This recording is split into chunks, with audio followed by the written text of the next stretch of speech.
എന്താണ് മദ്രസ പഠനം എന്നതിനെക്കുറിച്ച് വ്യക്തമായ ഒരു അറിവോ ധാരണയോ ഇല്ലാതെയാണ് ശരിക്കും പറഞ്ഞാൽ ജസ്ന സലീമിനെ പോലുള്ളവർ പലതും വിളിച്ചു പറയുന്നത്.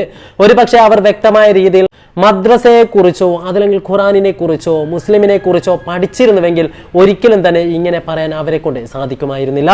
ഇത് വെറും സ്വാർത്ഥ ലാഭത്തിനും സ്വാർത്ഥ താല്പര്യത്തിനും വേണ്ടി മാത്രമാണ് ഇവരിതൊക്കെയും തന്നെ വിളിച്ചു പറയുന്നത്.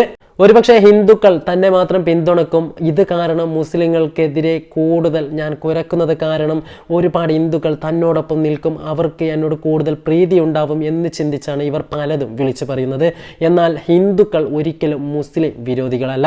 അതേപോലെ തന്നെ മുസ്ലിമോ ക്രിസ്ത്യനോ ഏത് മതസ്ഥരായാലും മതത്തിൽ അടിയുറച്ച് ശരിക്കും വിശ്വസിക്കുന്ന ഒരാൾക്കും വർഗീയവാദിയാവാനോ മറ്റുള്ള മതങ്ങൾക്കെതിരെ സംസാരിക്കുവാനോ അവരെ കുറ്റപ്പെടുത്തുവാനോ ഇകഴ്ത്തുവാനോ സാധിക്കില്ല.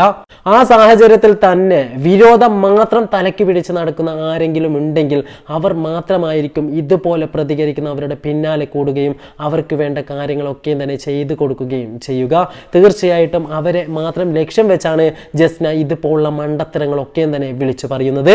ഇതിനു മുമ്പും ഇതുപോലുള്ള മണ്ടത്തരങ്ങളായ ആരോപണങ്ങളുമായി അവർ മുമ്പും പ്രത്യക്ഷപ്പെട്ടിട്ടുണ്ട്. താൻ കണ്ണന്റെ ഫോട്ടോസ് വരച്ചു വിൽക്കുന്നത് നിർത്തിയാൽ തീർച്ചയായിട്ടും നിനക്ക് ലക്ഷങ്ങൾ തരാമെന്ന് പറഞ്ഞൊക്കെ ഫോൺ കോൾ വന്നിട്ടുണ്ട് എന്ന രീതിയിലൊക്കെ തന്നെ അവർ പറഞ്ഞിട്ടുണ്ട്. എന്നാൽ ഇത് ആരാണ് വിളിച്ചത്, ആരാണ് ഇങ്ങനെയൊക്കെ പറയുന്നത് എന്നതിനെ കുറിച്ച് വ്യക്തമായി ഒന്നും അവർ പറയുന്നില്ല. കാരണം അങ്ങനെ വിളിക്കാൻ സാധ്യത കുറവാണ് എന്ന് തലയിൽ ചോറുള്ള ആർക്കും മനസ്സിലാക്കാൻ സാധിക്കും. ഒരിക്കലും തന്നെ മറ്റുള്ള മതവിഭാഗങ്ങളെ കുറ്റപ്പെടുത്തി ആവരുത് നമ്മളുടെ ഓരോ ചുവടുവയ്പും ഉണ്ടാവേണ്ടത്. പലപ്പോഴും ജസ്നയുടെ കൂടെ പിറപ്പാണ് വിവാദങ്ങൾ. ഒന്ന് വിട്ടൊഴിയുമ്പോൾ തീർച്ചയായിട്ടും അവർ തന്നെ രണ്ടാമത്തതിനുള്ള വളം വച്ചൊരുക്കും. ഒരുപക്ഷെ താൻ എന്നും സോഷ്യൽ മീഡിയയിൽ നിറഞ്ഞു നിൽക്കണമെന്ന ആഗ്രഹം കൊണ്ടായിരിക്കാം ഇവർ ഇത് പലതും ചെയ്യുന്നത്. എന്നാൽ നമ്മൾ പലപ്പോഴും ഇവരെക്കുറിച്ച് മാത്രം സംസാരിക്കുന്നു. അതിനുള്ള അവസരം ഇവർ തന്നെ വെച്ചു നീട്ടുന്നത് തീർച്ചയായിട്ടും യൂട്യൂബ് അടക്കമുള്ള സോഷ്യൽ മീഡിയയിൽ താൻ എന്നും നിറഞ്ഞു നിൽക്കണം എന്ന ആഗ്രഹത്തോടെ മാത്രം. ഒരുപക്ഷെ ഇവരെ കൂടുതൽ മുസ്ലിങ്ങൾ വേട്ടയാടുന്നു എന്ന് തോന്നിപ്പിക്കുന്ന രീതിയിൽ പല കാര്യങ്ങളും പറയാൻ വേണ്ടി ഇവർ ശ്രമിക്കുന്നു. തീർച്ചയായിട്ടും നമ്മൾ ഹിന്ദുക്കളോ മറ്റേതെങ്കിലും ആളുകളോ ഇവരെ ബഹുമാനത്തോടെയും സ്നേഹത്തോടെയും മുസ്ലിങ്ങൾ വേട്ടയാടപ്പെടുന്ന സ്ത്രീയാണല്ലോ എന്ന രീതിയിൽ ഇവരെ കാണുകയും ചെയ്യുന്നു. എന്നാൽ ശരിക്കും പറഞ്ഞാൽ ഈ വനിത നമ്മളെ ഒക്കെയും തന്നെ പൊട്ടന്മാരാക്കിക്കൊണ്ട് ആളുകൾക്കിടയിലൂടെ കടന്നു ചെന്ന് പൈസയുണ്ടാക്കാൻ ശ്രമിക്കുന്നു എന്നതാണ് ശരിക്കും പറഞ്ഞാൽ യാഥാർത്ഥ്യം. ഇവർക്ക് കലാപരമായ കഴിവുണ്ട്, തീർച്ചയായിട്ടും അതിലൂടെ അവർ പൈസ ഉണ്ടാക്കുന്നു എന്നത് അവരുടെ കഴിവും അവരുടെ ജോലിയുമാണ്. എന്നാൽ പലപ്പോഴും അതിനിടയ്ക്ക് ഇതുപോലുള്ള വിവാദങ്ങൾ പറഞ്ഞ് ആളുകൾക്കിടയിലൂടെ വിദ്വേഷം കലർത്തുന്ന രീതിയിൽ ഇവർ പരാമർശങ്ങൾ കൊണ്ടുവരുന്നത് എന്തിനാണെന്ന് മനസ്സിലാക്കാൻ സാധിക്കുന്നില്ല.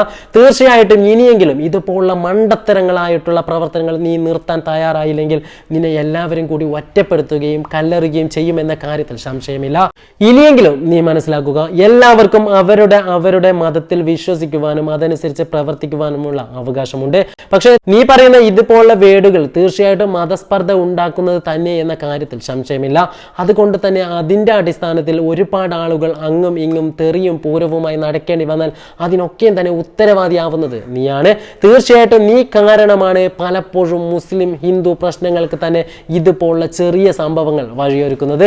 ഇനിയെങ്കിലും ഇതുപോലുള്ള മണ്ടത്തരങ്ങൾ വിളിച്ചു പറയാതെ സ്വന്തം ജീവിതവുമായി മറ്റുള്ള മതങ്ങൾക്കോ മറ്റുള്ള ആളുകൾക്കോ ഉപദ്രവമാവാത്ത രീതിയിൽ ജീവിച്ചു പോവാൻ നോക്കുക എന്നത് മാത്രമാണ് തന്നോട് പറയാനുള്ളത്.